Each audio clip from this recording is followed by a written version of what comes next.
saya MC Sylvia dari Sekolah MC Malang. Saya Abdul Fadra Azra dari Sekolah MC Malang. Saya Ivana Armedika dari Sekolah MC Malang. Saya Kelly Mani dan Sekolah MC Malang.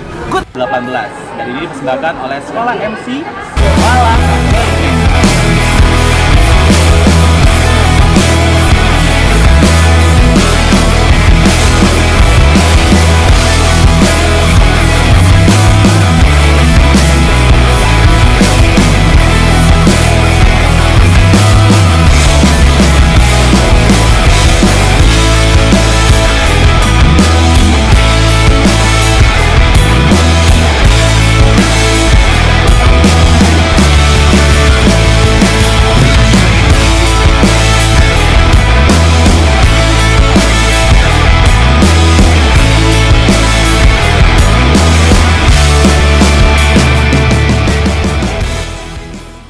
Pasuruan, ada yang di Surabaya. Nah, itu belajar tempat Kelly di Sekolah MC Malang. Kemudian ada juga bro, kenapa mereka belajar, sedikit saya mengupas ya, manfaat untuk guru dan dosen atau instruktur atau pengajar ya, atau yang pengen jadi coach trainer gitu ya. Nah itu kenapa mereka perlu? Karena di sana memang saya ajarin untuk bagaimana dia bisa mengenal siswa, mengenal karakter, jadi apa yang dia sampaikan itu, apa yang dikomunikasikan bisa langsung diterima, tidak melebar. Cara dia memberikan materi pun tidak ngambiang, harus sesuai rel, tepat, sasarannya tegas gitu. Jadi apa yang kita sampaikan itu aku ajar itu harus yang simple, jadi yang singkat, padat, jelas. Jadi mereka langsung mudeng dengan bahasa yang mudah, bukan bahasa yang sulit. Kita juga sesuaikan dengan umur, misalnya ngajak anak kecil, berarti bahasa saya harus kayak anak nih, jadi mereka bisa tangkap. Jangan pakai bahasa terlalu tinggi, nggak masuk gitu. Jadi biar mereka ketika ngomong depan audiens itu juga bisa tertarik gitu loh. Gimana sih biar ketika saya presentasi, ketika saya ngajar, mahasiswa itu tidak ngantuk, Kelly, kan gitu ya. Murid-murid saya di sekolah itu tidak main HP atau selfie sendiri ya kan, kayak gitu ya. Atau mungkin anak-anak lari-lari. Iya, itu ada triknya. Ada trik-triknya yang harus mereka belajar di sekolah MC, karena di sana memang aku ajarin. Ini masuknya di sini. Kamu harus begini. Nanti kalau pengen tahu gabung dulu ya. Boleh ya. Oke. Jadi bocor sekarang dong. Nanti mungkin ada season kedua diundang sama YouTuber kita ini nanti. Boleh lah aku bahas di sana ya. Masih dibahas ya. Selanjutnya nih. Masih banyak manfaatnya. Aku tambahin lagi. Kalau itu untuk guru, jadi untuk guru-guru yang presentasi gitu ya, biar dia bisa menguasai audiens gimana. Kemudian dia ketika dia ngomong kayak gini, audiens tuh langsung kayak antusias gitu. Wow, jadi semangat. Itu bagaimana? Itu manfaatnya ya. Kemudian ketika mahasiswa itu mulai ngantuk, kita harus bagaimana? Atau kemudian kalau siswanya lagi berlari, tidak harus dengan nada tinggi, tidak harus dengan nada yang kencang, keras atau marah, bahkan kata-kata yang tidak enak didengar gitu ya. Ada caranya. Hanya pakai bahasa tubuh aja sebenarnya. Memang butuh. Bahasa tubuh penting, cuma ya public speaking juga penting ya, Bang ya. Karena menurut Kelly, selama yang Kelly sudah berikan ilmu itu tidak hanya kosakata sih, kata-kata yang kita berikan, tapi kadang dari bahasa tubuh atau ekspresi itu sudah mewakili apa tanpa kita harus ngomong sebenarnya. Cuma memang butuh treatment sih, butuh habit, kebiasaan juga ya. Betul. Terus kalau tadi untuk pengajar sudah, untuk bijan sudah ya, pemilihan duta yang pertama tadi lebih ke apa ya tadi lupa. Yang pertama, yang kedua sudah ya. Kedua itu bijan. Pertama tadi aku sedikit lupa ya. Apa itu ya? Pemirsa. Ya beginilah kalau sudah lari gitu ya. Mungkin Ya Allah Bang. Langsung ke pertanyaan selanjutnya. Boleh. Selanjutnya apa deh? Ini Mas, Dibaca aja. kenapa seorang harus masuk sekolah MC? Nah. Tadi udah ya kayaknya. Udah kayaknya. Sudah kayaknya semuanya. Oh iya, ini ada lagi. Tips dan trik untuk MC pemula. Tips. Kayaknya itu belakangan ya, Oh, Bang itu ya. belakangan. Ini kalau udah ini di catatannya. Itu kayaknya dicatat biar enggak ngeblar kemana. Betul. Itu kayaknya pas di closing gitu ya. Nah, ini loh Bang, ini pertanyaanku ya. ada nggak masa-masa sulit sampean pas mendirikan sekolah MC gitu loh, Mas? Masa-masa sulitnya itu apa, Bang? Sama-sama sulit. Aduh, ini buat aku sedih. Jangan buat aku sedih ya. Jujur sih, masa sulit waktu bangun sekolah MC luar biasa. Hampir aja sekolah MC ini gagal. Hampir jujur, hampir karena tidak disupport, tidak didukung oleh teman-teman. Saya tidak bisa sebut itu ya, karena memang tidak enak juga. Iya. Cuman waktu itu saya merasa saya sendiri tidak mendapat support dari teman-teman yang ya jujur sih waktu itu mungkin saya sendiri yang salah kali ya, mungkin saya kurang terbuka sama teman-teman. Tapi waktu itu saya sedikit dengar dari luar memang banyak yang tidak support. Jadi ketika buka sekolah MC itu memang benar-benar banyak yang dicekal gitu loh, banyak yang tidak mau kalau sekolah MC ini dibuka. Katanya kalau kamu buka sekolah MC sama aja kamu menciptakan kompetitor di Malang. Kompetitor apa, Bang? Ya, kompetitor jadi sama aja saya menciptakan banyak MC. Kalau semakin banyak MC, otomatis job gitu ini kan ya. job Bang, ini kan akhirnya yang tadinya mungkin dia 1 minggu bisa 10 kali ya. berkurang. Iya. Karena banyak muncul MC baru dari sekolah MC baru. Tapi emang gitu loh, Bang, pemikiranku dari awal itu sekolah MC apa ya sekolah MC itu? Bagiku sekolah MC itu kita kalau kita mau jadi MC ya harus sekolah di MC. Tapi saya ketemu sampean di sini, ketemu Bang Kelly di sini. Jadi pengertian MC itu bukan MC aja, tapi meluas. Benar Jadi sekali. kita nggak usah jadi MC untuk masuk ke sekolah MC. Betul. Jadi kita bisa semua menyakup guru, jadi mahasiswa atau teman, acara gitu semuanya. Benar. Dan yang paling penting sekarang kan di era digital kali ini, kalau yang paling penting kita kan YouTuber juga yang perlu juga belajar ke Mas Kelly juga YouTuber, terus juga ya, meluas lah, Bang. Benar. Jadi pemikiranku juga terbuka lah di Betul. video yang menyaksikan video ini. Jadi sekolah MC itu bukan buat MC aja, tapi buat semua kalangan ya teman-teman ya. Intinya dia buat semua aspek dunia kerja. Dunia kerja pasti butuh namanya public speaking. Terus pas Bang Kelly nggak ada yang support, gimana Mas Kelly pas bangun sekolah MC ini? Jujur waktu itu aku depresi banget. Waktu itu kayaknya aku masih di kantor Pro deh kayaknya. Yeah. Jujur waktu itu aku depresiku kayaknya saya ngerasa kayak orang-orang tuh kayak nggak mengerti aku sih waktu itu ya. Aku bener-bener merasa sendiri. Jujur saya di kamar sekitar 2 minggu tuh nggak keluar pun hanya beli makan depan kos. Waktu itu masih kos, belum punya rumah. Jadi jujur depresi banget, ditambah lagi omongan-omongan orang, si status di grup juga. Aduh kayaknya jujur sih kalau orang lain mungkin dia nggak mungkin buka sekolah MC itu. Karena jujur sih nggak apa-apa ya. Maafkan saya teman-teman kalau saya salah. Saya sudah minta maaf di sini. Saya ngelihat ada beberapa aja teman MC di Malang Raya yang tidak senang kalau saya buka sekolah MC, jujur. Dan juga ada beberapa teman-teman juga yang menyarankan, kenapa Malang ini sempit, Malang ini kecil loh, harusnya jangan di sini, kamu bukanya di Surabaya tuh di Jakarta aja. Gitu. Merasa tersaingi ya. Saya tidak mau mengatakan itu ya. Ya, di sini. Saya takut dosa ya. Jadi penting di sini, biarkan para. Terus pas masa sulit itu gimana, Bang? Bisa jalan ya. Waktu itu memang 2 minggu tuh saya pergumulan ya. Orang bilang butuh waktu sendiri ya. Aduh maju nggak ya. Maju. Aku nggak punya modal ya. Kan otomatis butuh modal. Sedangkan jujur saya MC waktu itu pun istilahnya ya memang sih sudah mulai dikenal.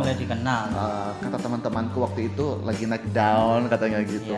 Sombong amat. Memang jujur sudah punya income di ATM tuh katakanlah ya alhamdulillah lah gitu loh. Kan pernah MC Dangdut di Indosiar ya Bang Kelly ya? Nah itu dia. Masuk Indosiar buka. Iya bener. MC Dangdut Indosiar, Dangdut Academy. Indosiar itu keliling dari Karawang, Tegal, Banyuwangi, Surabaya, Malang, ada 5 kota. Memang dia mutar 5 waktu itu. Tapi itu habis itu bintang Pantura. Bintang Pantura. Wah, itu. Suka ada bintang suka Pantura. ya. Iya. Jadi MC off air, tapi saya emang Indosiar tapi off air. Jadi bintang Pantura juga sama, ada malah 8 titik kalau nggak salah waktu itu. 8 titik. Habis itu terakhir itu dangdut Vagansa. Nah, jadi ada 3. Dangdut Vagansa, pertama bintang Pantura dulu, habis selesai itu dangdut Akademi, habis dangdut Akademi itu dangdut Vagansa, ada beberapa titik. Itu sih, itu sedikit Indosiar. Nah, dari situ orang udah mulai gimana ya, udah mulai kenal ya, mungkin karena aku udah keliling-keliling gitu. Ya alhamdulillah puji Tuhan. Terus kembali ke itu tadi, akhirnya waktu itu saya mikir, aduh saya nggak punya modal, saya nggak punya tempat. Sedangkan kalau buka sekolah, otomatis ada kursi, ada meja, ada papan tulis, ada ruang kerja, kan kayak gitu. Saya harus bayar gaji pegawai, ya kan. Waktu itu, aduh gimana ya. Nah, akhirnya nggak tahu kenapa aku mulai rajin doa. Jujur waktu itu doanya sehari cuma bangun tidur dan mau tidur. Ya kan waktu itu, jadi ketahuan deh. Gak apa-apa ya. Jadi waktu itu akhirnya saya mulai rajin ke gereja. Dulunya mungkin jarang ke gereja cuma hari Minggu. Mungkin kayak kita lah sering sholat Jumat, Jumatan aja. Kalau sekarang karena waktu itu saya galau, buka atau enggak, jadi mulai ke gereja itu setiap pagi. Kembali ke Tuhan kita. Kembali ke Tuhan. Jadi ke gereja tuh jam 5 pagi. Jadi setiap hari kayak gitu. Akhirnya pas 9 hari aku novena. Jadi waktu itu ada doa khusus sih waktu itu. Jadi terjawab bro. Ada satu ibu brother kenal, mama angkatku. Ibu Amita Wibowo yang di Semeru. Beliau tuh manggil saya pagi-pagi pas keluar dari gereja, bilang, orang mana? Aku suka loh kamu kalau doa itu kusuk banget gitu. Aku lihat anak muda belum ada loh kayak kamu, katanya gitu. Aduh apa sih katanya gitu. Jadi sekarang masih malu-malu gitu kan. Aduh malu aku ditanyain sih gitu kan gitu. Aku yang ngobrol-ngobrol udah bilang main-main lah ke rumah gitu. Kalau misalnya kamu ada kesulitan, ada masalah kita cerita. Walaupun kita nggak bisa bantu dengan materi atau uang, mungkin kita bisa ngasih solusi. Akhirnya ketemu sama mama atau ibu Amita Wibowo itu lebih dikenal dengan Cik Guat. Panggilannya Cik Guat. Kalau sapaan kesayangan aku sering sebut mamaku itu premannya Semeru. Jadi karena beliau sangat terkenal memang di kalangan jalan Ijen Boulevard, jalan Semeru, pokoknya jalan Pelawan Trip kan memang mama angkatku the best lah. Orang yang mesti punya teman banyak. Kenal sama dia waktu itu nggak tahu kenapa kayak ada dorongan gitu loh bro. Padahal jujur saya belum kenal dekat, saya belum ke rumah beliau. Istilahnya beliau juga belum tahu saya, ya kan? Saya ini pencuri apa bukan, ya kan? Tapi kok beliau tuh kayak percaya gitu loh sama aku gitu loh. Karena waktu itu aku bawa dalam doa, Tuhan aku pengen buka sekolah MC tapi aku nggak punya duit, nggak punya tempat. Masa aku mau buka sekolah MC di kos? Kan nggak mungkin kan, aku tahu kosku kan gimana. Akhirnya waktu itu aku cerita, aku nggak tahu kayak ada dorongan gitu rasanya nih, ngobrol gitu katanya gitu.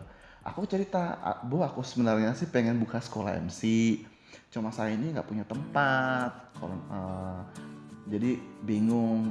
Dia bilang gini, udah kamu coba main ke rumah katanya gitu. Kita ngobrol di rumah aja. Jadi waktu dia lagi siapin aku makan, sempat aku minum ibu mama angkatku ini. Jadi waktu itu kan aku lihat rumahnya, kok ada tempat kayak ruang makan tapi kayaknya jarang dipakai.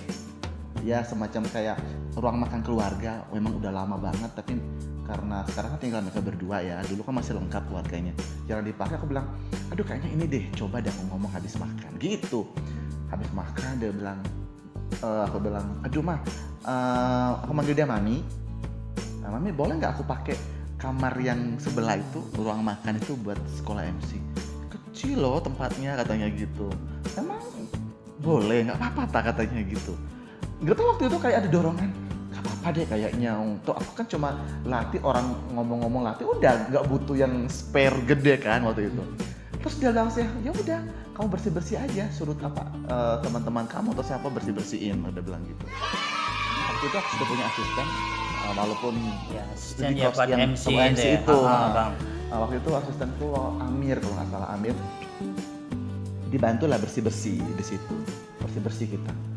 Nah dari situ aku mulai pede bro, sudah mulai buat brosur. Ya. Jadi dengan pede jalan Semir 70. Wih, Semir 70 lagi. Itu Iya. kan pusat kota gitu Iya, kan. pusat Jadi kota. kayak suatu kebanggaan gitu Iya, loh. di pusat kota.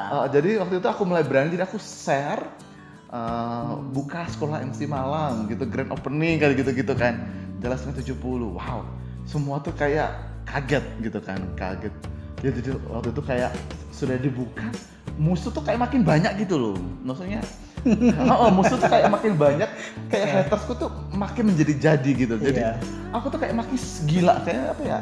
Kayak stres gitu loh. Tapi Jadi haters itu Bang, bisa jadi penyemangat kita biasanya. iya sih, betul. Betul. Kalau aku sebutnya itu bukan haters, deterjen ya. Karena dia makin banyak kan makin busa gitu Iya. kan. Kalau deterjen. Soalnya Jadi kalau nggak ada haters, kita nggak akan jadi kita seperti yang sekarang ya, Iya. lebih maju. Ya jujur sih menurut aku pada deterjen itu sebenarnya mereka tuh kayak vitamin gitu loh. Vitamin, iya. Buat kita makin sehat, semakin mereka bully kita makin sukses, Iya. gitu kan? Mereka makin ngomong kita makin bijak, ya itu seperti itulah ya. Akhirnya sedikit cerita, memang sih banyak banget pergulatan di situ, tapi aku berani, aku kuat, jujur sampai sakit 1 minggu waktu itu karena gimana ya, ada sedikit problem memang. Sakit, tapi waktu itu teman-teman yang menguatkan aku tuh orang tua siswa-siswi sekolah MC Malang. Waktu itu buka pertama cuma 10 siswa aku terima. 10 siswa. Itu cepat banget tau nggak? Wih, aku buka tuh langsung, kayak istilah itu kayak rebutan gitu loh. Aku bilang ini cuma 10, nggak bisa banyak-banyak karena tempat kan kecil. Nggak bisa aku terima banyak. Dan les pun datang satu-satu, nggak bisa langsung jadi satu kumpul, nggak boleh. Nanti nggak maksimal. Jadi lesnya tuh cuma 2 atau 3 anak, 1-2 jam, habis itu ganti lagi kayak gitu. Aku buatnya kayak gitu bro. Ternyata banyak Antusiasnya. banyak antusias. Terus mereka pas nge-MC latihan, memang aku lebih banyak prakteknya memang. Jadi teori di sekolah MC cuma 20%, 80% itu praktek. Jadi habis mereka belajar teori 20% di sekolah, mereka langsung MC.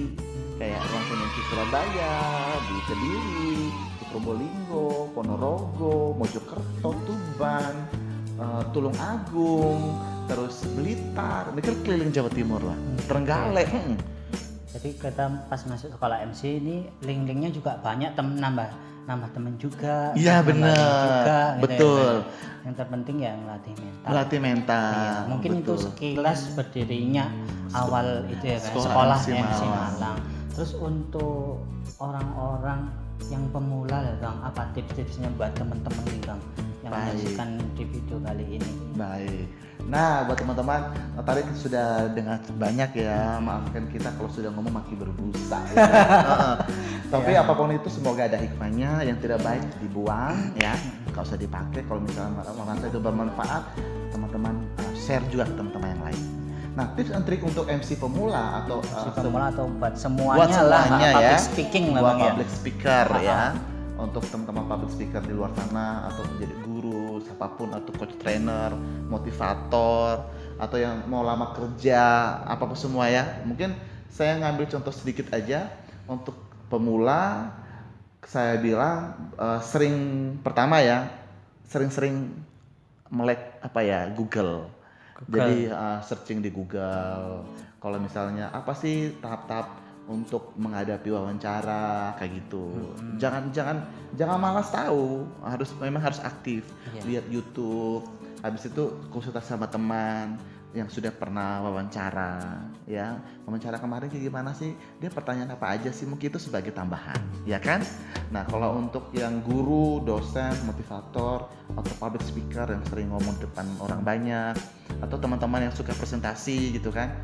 Nah, untuk awalnya mungkin dia harus nulis skrip. Nulis skrip. Jadi misalnya kamu mau presentasi apa, kamu mau mengajar tentang apa nih hari ini, materinya apa, itu harus tulis dulu skripnya. Saya mau bahas apa.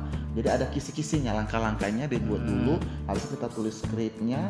Nah, skrip itu jangan cuma 1 atau 2 paragraf, jangan. Buat sebanyak mungkin 2-3 halaman. Habis itu kita baca lagi, nanti perkecil. Nanti yang kita ngajar itu, jadi gini loh. Banyak di luar sana dosen dia punya waktu ngajar 1 jam 45 menit, betul ya. dan 1 jam 45 menit itu orang-orang tuh kadang masih belum nangkap. Aduh, kadang mereka bilang dosen ini pintar sih tapi nggak bisa ngajar untuk orang. Benar nggak sih? Ya gitu. Ada yang begitu loh ya. Enggak, aku berani ngomong kayak gitu karena profesi aku juga dosen dan aku pernah dengar mahasiswa mengeluh seperti itu. Ada yang bilang, aduh guru ini memang pintar, dia cum laude, gini prestasi, tapi ketika transfer ke anak-anak kok nggak bisa ya, anak-anaknya nggak mengerti bahasanya dia. Ada loh yang seperti itu. Nah itu makanya perlu nulis skrip. Habis nulis skrip dia baca, nulis skrip, terus dia baca berulang.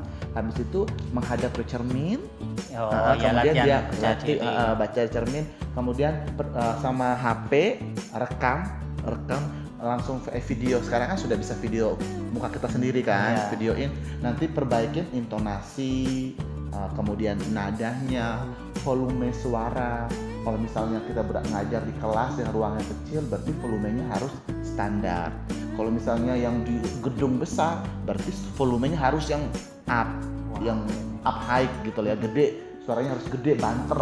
Kemudian kalau misalnya ruangnya kecil cuman hanya untuk 10 orang, berarti suaranya dikecilin lagi. Kayak gitu. Jadi ngatur suara, intonasi itu harus belajar dari kamera tadi. Kita rekam di kamar dengan kaca, kita ngobrol. Habis itu dengar dulu. Kok nadaku nggak enak ya? Itu mungkin untuk MC pemula ya. Jadi tidak perlu tips-tipsnya. Jadi, kok nadaku nggak enak.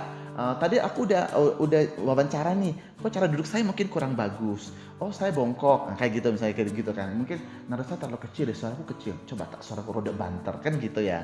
Mungkin mata saya kayaknya tadi kayak kurang lihat kayak gitu kan. Berarti coba aku tak mendelik. Nah, kan kayak gitu lah. Jadi sebenarnya yang menjadi guru sejati itu adalah diri sendiri. Bukan orang lain. Orang lain itu hanya help aja sih, helper. Jadi hanya bantu, hanya bantu aja, kayak sama support. Betul, hanya sebagai coach trainer aja.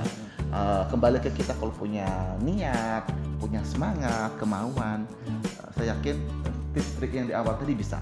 Habis sudah di video kan, nah tanya ke teman, aku revisinya apa, perlunya apa. Setelah itu belajar, ngumpulin suami, istri, anak, tetangga, ayo gitu. Harus belajar. Aku dulu gitu, bro. Jadi aku ngomong gini, gimana, Rek? Enak nggak kayak gitu? Buat ngelatih di rumah daripada kita harus misalnya, aduh gabung di sekolah MC, aduh belum ada biayanya, corona kayak gini mah kayak gitu kan, kayak gitu ya. Mungkin ya keluarga dulu lah, dari keluarga. Kalau misalnya aku cuman sama istri aja berdua, ya boleh dong. Ya udah kamu istri anggap aja di situ. Kalau biasanya aku jujur ya, guys, misalnya di sini aku tulis di sini Sinta, aku simpan di sini. Ambil satu Dewi. Jadi aku buat kayak nama-nama orang. Jadi satu orang ngomong di depan. Jadi kayak aku ngejelasin ke beberapa orang. Itu jujur saya ngelakuin sendiri. Jadi saya tulis di situ. Itu pun saya hajar untuk angkatan pertama siswa-siswa sekolah MC kayak gitu. Nama-nama sponsor, nama vendor, apa kayak gitu juga kayak gitu. Jadi mereka harus kayak imagine gitu loh. Kamu menghayal aja atau kamu bayangin aja bahwa itu ada A, B, C, D, ada Sinta, ada Dewi, ada Mas Restu, ada istri Mas Restu. Jadi, hai gimana kayak gitu. Kemudian kontak mata. Mata ini jangan sampai palsu. Maksudnya itu harus benar-benar matanya harus kawin. Jadi benar-benar kayak berada kan matanya masuk ya. Ada orang ketika dia presentasi matanya dia ini kayak kosong, nggak ada isinya, berarti dia nggak ada show karena belum luas. Orang kalau belum luas kan gitu, terlihat masih kaku. Kemudian itu yang terakhir mungkin sedikit ya. Yang terakhir kan kayak banyak nanti nggak masuk sekolah MC. Langsung bisa aja ya. Itu tips-tipsnya udah dibocorin semua. Ya karena aku nggak pelit sih orangnya ya, nggak pelit sih. Kalau misalnya ada yang mau daftar di sekolah MC Malang ya alhamdulillah, puji Tuhan ya, bersyukur kepada Mas Restu kan dan ya banyak sekarang anak didiknya. Ya tips terakhirnya itu adalah harus praktek ya Bang ya. Tadi aku bilang karena praktek itu jangan cuma sekali, 2 kali, 3 kali terus, nanti lama-lama jadi kebiasaan. Itu aja sih. Baiklah teman-teman, mungkin itu pembelajaran dari Master of Ceremony of Bang Kelly ya. Ayo langsung tutup Neng, kamu kan udah belajar.